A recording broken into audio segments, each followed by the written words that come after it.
Antes de comenzar la historia de esta noche, quiero agradecerle a uno de ustedes por compartir algo tan personal y tan oscuro. La historia que están a punto de escuchar no salió de un libro, ni de un creepypasta de internet. Me la envió un suscriptor que actualmente vive en Estados Unidos, y desde que terminé de leerla sentí esa sensación rara que dejan las historias que parecen demasiado específicas para ser ficción. Porque esto no habla solo de terror. Habla de injusticia. De cosas que se esconden detrás de familias perfectas. Y de algo más antiguo, algo que, según muchas creencias, siempre termina encontrando a quienes creen que jamás van a pagar por lo que hicieron. Dicen que el trueno no cae por accidente. Que hay tormentas que no vienen del clima, sino de algo que decidió responder. Esta es la historia de Mateo Cruz. La noche en que arrestaron a Antonio Mondaca. ¿Y por qué algunos todavía creen que el rayo que partió aquel árbol en Arlington no fue un fenómeno natural, sino justicia? Apaga las luces. Ponte cómodo. Y escucha hasta el final, porque hay detalles de esta historia que probablemente no vas a olvidar esta noche. La noche en que arrestaron a Antonio Mondaca, cayó una tormenta sobre Arlington, Virginia, que los meteorólogos no habían pronosticado. Nadie la vio venir. El cielo había estado despejado toda la tarde. Los árboles del vecindario permanecían quietos. Y entonces, en cuestión de minutos, el horizonte se oscureció desde el oeste con una rapidez que los vecinos describieron después como antinatural, como si algo hubiera decidido que era hora de que la oscuridad terminara. El primer rayo cayó exactamente cuando las esposas se cerraron en las muñecas de Antonio. Los detectives que lo arrestaron en su oficina, frente a todos sus colegas, dijeron que el trueno fue tan fuerte que hizo vibrar los vidrios del edificio. Uno de ellos, un hombre de 20 años en la fuerza, dijo en su reporte informal que fue la primera vez en su carrera que sintió que el arresto no había sido solo suyo. Yo no estaba ahí ese día. Pero supe del rayo en cuanto me lo contaron. Y supe exactamente qué había pasado. Porque yo no había llamado 6 semanas antes. Mi nombre es Mateo Cruz. Tenía 14 años cuando mis padres murieron en la autopista y el mundo que conocía desapareció en segundos. Emma, mi hermana, tenía 8.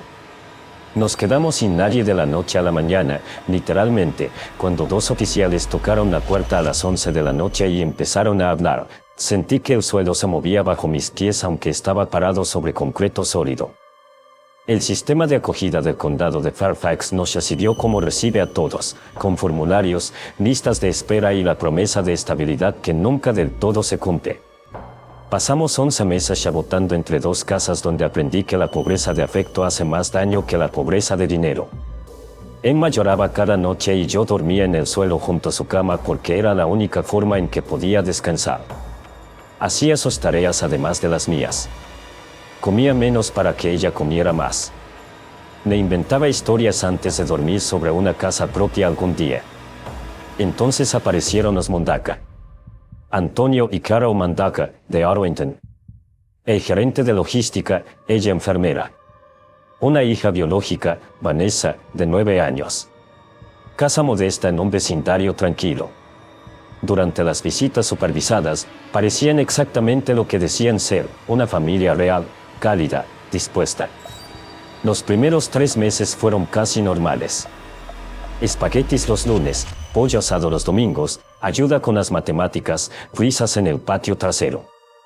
Emma volvió a sonreír de una forma que no había visto desde antes de la muerte de nuestros padres. Para mí, eso era todo lo que necesitaba ver. Pero algo empezó a cambiar. Lento al principio. Tan sutil que intenté convencerme de que era mi paranoia de hermano sobreprotector, la que los trabajadores sociales me habían señalado tantas veces como un defecto de carácter. Antonio abrazaba a Emma durante más tiempo del necesario. Sus labios se quedaban sobre su frente unos segundos de más. Se apartaba de inmediato cuando yo entraba a una habitación donde estaban solos, con la velocidad específica de alguien que sabe que está haciendo algo que no debe. Una noche escuché a Carol y Antonio discutir a través de la pared delgada.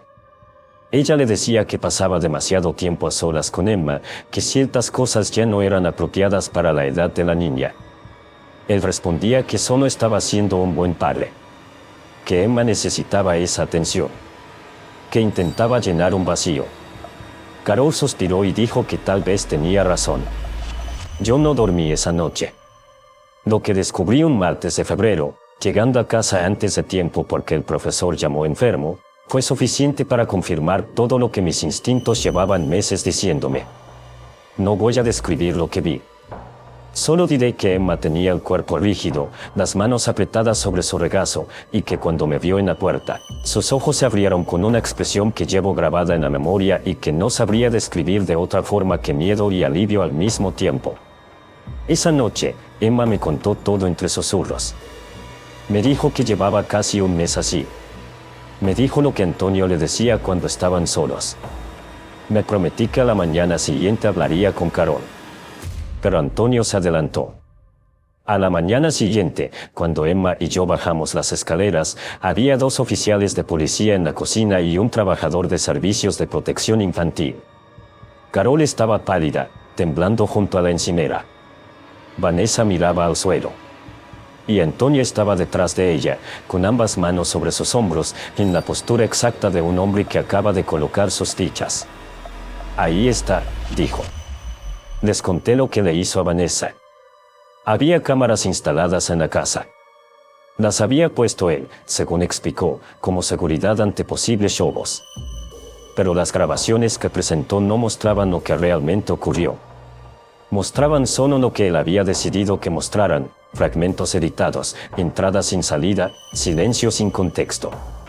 Recortes precisos de los momentos en que Emma y yo jugábamos con Vanessa en su cuarto, pero sin Emma, sin el contexto, sin nada que explicara qué era lo que realmente ocurría. Vanessa dijo que sí cuando le preguntaron si yo le había hecho algo. No me miró. Su voz era la de alguien repitiendo palabras que no había elegido. Tenía 10 años y le habían dicho exactamente qué debía decir. Mientras me colocaban las esposas, miré a Antonio por última vez. Su expresión de padre preocupado se sostuvo hasta que nuestros ojos se encontraron. Y entonces, por una fracción de segundo, sonrió.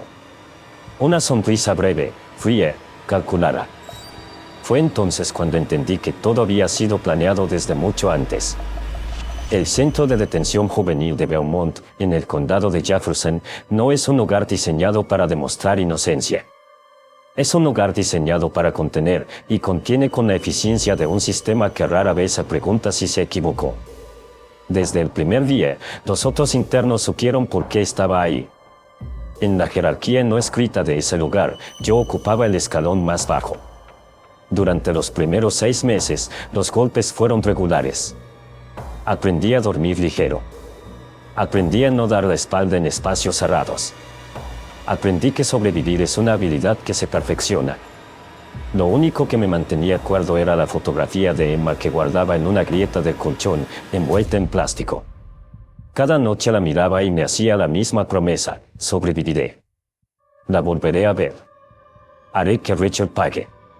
Fue alrededor del 4.º mes cuando conocí a Elías Morejón.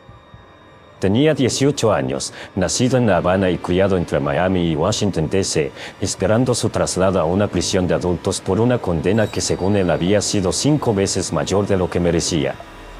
Era alto, tranquilo, con una cicatriz en la mandíbula y unos ojos que parecían ver más de lo que uno le mostraba. Elías se sentó a mi lado durante el recreo una tarde, sin que yo se lo pidiera, y me escuchó. No interrumpió.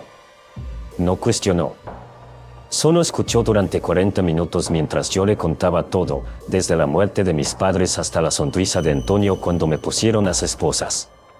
Cuando terminé, se quedó callado un momento. Ese hombre va a pagar, dijo finalmente. No porque tú lo vayas a lograr solo, aunque lo vas a intentar, sino porque ya hay algo que lo está mirando. Y cuando Sango mira a alguien como ese, es solo cuestión de tiempo. Le pregunté quién era Sango. Elías sonrió por primera vez desde que lo conocía. Durante los siguientes 2 meses, Elías me enseñó lo que sabía. No todo, me dijo, porque ciertas cosas se aprenden de los mayores, de los que han sido iniciados, de los que llevan años trabajando con los santos. Pero me enseñó lo suficiente para entender el mundo en el que yo sin saberlo ya había entrado. Sangó, me explicó, es el orisa del trueno, del rayo, del fuego y de la justicia. Es el rey que castiga a los mentirosos, a los que usan el poder para dañar a los inocentes, a los que abusan de quienes no pueden defenderse. Su justicia no es suave ni es lenta cuando decide actuar. Es el rayo, vertical, precisa, sin aviso. Sus colores son el rojo y el blanco. Su número sagrado es el 6. Su símbolo es el hacha doble, que corta en dos direcciones, hacia el pasado y hacia el futuro. Come bongo y plátano y aguardiente y manzanas rojas. Vive en el cedro. Cuando habla, habla con trueno. Y lo más importante, me dijo Elías con una seriedad que no tenía nada de performativa, Sangó no necesita que le pidas venganza. Lo que necesita es que le digas la verdad. Él ya sabe dónde está la injusticia. Solo necesita que le abras la puerta. La semana antes de que lo trasladaran a la prisión de adultos, Elías me dio algo. Lo sacó de debajo de su colchón con el cuidado de quien maneja algo sagrado, un collar de cuentas rojas y blancas, alternadas en el patrón específico que pertenece a Sangó. No soy babalao, me dijo. No tengo autoridad para consagrarte esto. Pero estas cuentas han estado conmigo 5 años y han visto cosas que no te puedo explicar. Guárdalas. Y cuando salgas, ve a alguien que sí sepa. Diles que vienes con esto. Ellos entenderán. Guardé el collar junto a la fotografía de Emma, en la misma grieta del colchón. Esa noche, dormí sin pesadillas por primera vez en meses. Salí en libertad condicional a los 18 años. 3 años después de entrar. Jaque, un hombre que me había prometido que estaría esperando fuera, estaba apoyado en su viejo Chevrolet cuando crucé la reja. La primera semana de libertad fue casi imposible de manejar.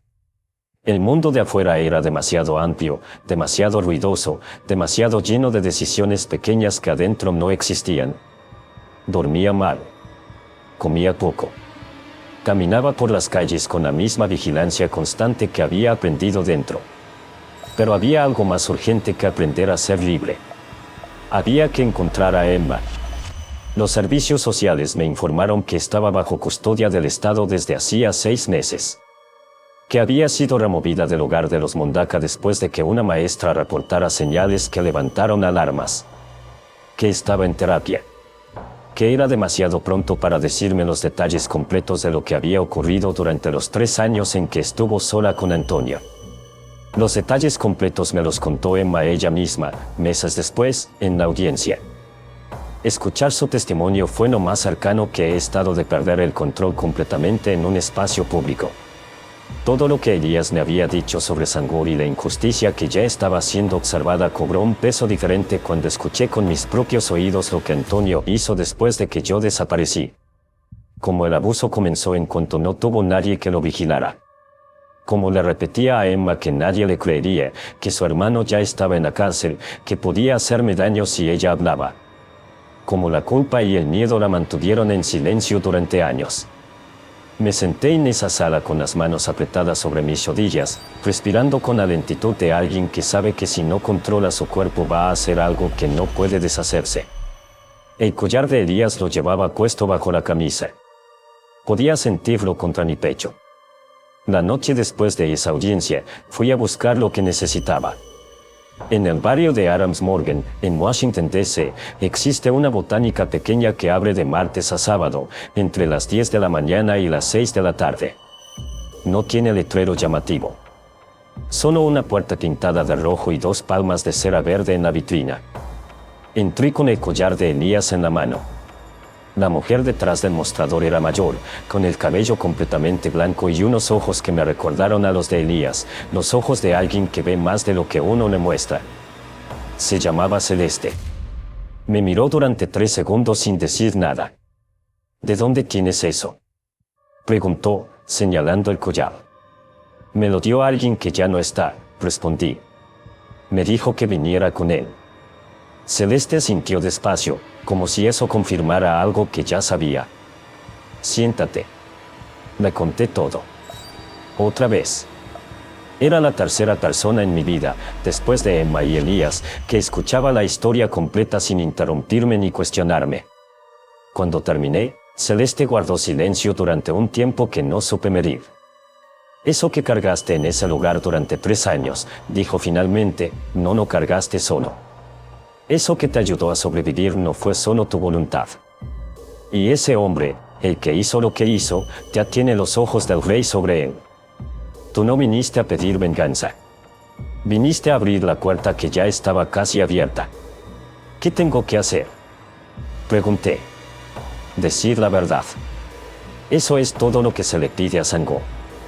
La verdad completa, sin adornos y sin omisiones. Él ya sabe dónde está la injusticia. Solo necesita escucharte decirla en voz alta. Fue un viernes. El día de Sango. Celeste me enseñó lo que necesitaba saber, no como un ritual mecánico sino como una conversación, como hablarle a alguien real que está en la misma habitación aunque no lo puedas ver. Me explicó que Sango no es una fuerza abstracta ni una idea poética sobre la justicia. Es una presencia, antigua y concreta, que responde cuando se le habla con verdad. En la pequeña habitación trasera de la botánica, con 6 velas rojas encendidas y el olor del cedro llenando el espacio, con el collar de Elías puesto y la fotografía de Emma en mi mano, hablé. Dije todo lo que Antonio había hecho. Dije lo que Emma había cargado. Dije los 3 años en Beaumont, 2 golpes en las duchas, la soledad de dormir con una foto escondida en un colchón como única razón para seguir. Dije la sonrisa de Antonio cuando me pusieron las esposas. Dije que no pedía violencia ni sangre. Pedía que la verdad llegara donde tenía que llegar. Que la luz cayera exactamente donde la oscuridad se había escondido. Cuando terminé de hablar, las 6 velas parpadearon al mismo tiempo, todas juntas, aunque no había corriente de aire en la habitación. Celeste, que había estado de pie junto a la puerta con los ojos cerrados, los abrió. Ya escuchó, dijo. 6 semanas después, un martes por la tarde, 2 detectives llegaron a la oficina de Antonio Mondaca. La tormenta empezó exactamente en ese momento. En su computadora de trabajo y en su laptop personal, 2 detectives encontraron lo que necesitaban, las grabaciones originales sin editar, donde se veía claramente lo que había ocultado. Archivos que hicieron que investigadores con 20 años de experiencia necesitaran salir al pasillo a respirar. Diarios digitales con fechas, horas y descripciones que confirmaban años de crímenes meticulosamente documentados por su propio autor. Antonio fue esposado frente a todos sus colegas. El primer rayo cayó exactamente en ese momento. Más tarde supe que los vecinos describieron la tormenta como antinatural. Que llegó de la nada y terminó en cuestión de horas, exactamente cuando Antonio lo procesaban en la estación. Que un rayo cayó sobre el árbol de cedro que tenía en el jardín de su casa y lo partió en 2, desde la raíz hasta la copa. Celeste me llamó esa tarde. No dijo nada cuando contesté. Solo escuché, de fondo, el sonido de lluvia. Después me dijo una sola frase y colgó, ovacoso. El rey no cae. Antonio Mondaca fue condenado a 45 años sin posibilidad de libertad condicional. Cuando el juez leyó la sentencia, Antonio intentó decir que había sido malentendido, que su afecto era genuino, que amaba a esas niñas como suyas. La jueza lo interrumpió con una frialdad que llenó la sala. Usted no solo causó daño a una niña inocente durante años. Orquestó meticulosamente la destrucción de un muchacho inocente para encubrir sus crímenes. Espero que pase cada uno de esos 45 años pensando en las vidas que destrozó. Mi condena fue anulada por completo. Mi historial sellado. Recibí una disculpa formal del estado de Virginia. Emma vive conmigo ahora. Tenemos un apartamento de 2 habitaciones en Destin, Virginia. Ella va a terapia 3 veces por semana. Tiene pesadillas todavía, y días en que el peso de lo que vivió es más visible que otros. Pero también tiene días en que me muestra las tareas con orgullo. En que ríe de algo que no esperaba que fuera gracioso. En que parece, por un momento, una niña normal que tiene tiempo todavía. El collar de Elías lo tengo colgado en la pared de mi cuarto, enmarcado junto a la fotografía que Emma y yo nos tomamos en nuestro primer día en la casa de los Mondaca. La única fotografía que sobrevivió esos 3 años escondida en un colchón. No soy Babarao. No fui iniciado. No pretendo entender todo lo que ocurrió esa noche en la botánica de Celeste ni en las 6 semanas que siguieron. Solo sé lo que vi y lo que sentí. Y sé que la noche en que hablé en voz alta, con las 6 velas rojas encendidas y la fotografía de Emma en la mano, algo en el cuarto cambió. Algo que no se puede explicar con las palabras disponibles, pero que cualquiera que haya estado en una habitación donde hay más que aire lo reconocería de inmediato. Hay una frase que Celeste me repite cada vez que la visito. No cada semana, no como costumbre, sino en los momentos específicos en que el peso de todo se hace demasiado y lo pregunta en mis ojos antes de que yo lo diga. Sango no hace justicia porque se lo pidas. La hace porque sabe dónde está la verdad. Lo único que necesitas hacer es no mentirle. Y eso, al final, es lo más difícil que alguien puede hacer. Decir la verdad completa. Sin adornos. Sin omisiones. Y esperar a que el trueno llegue cuando tiene que llegar. Siempre llega.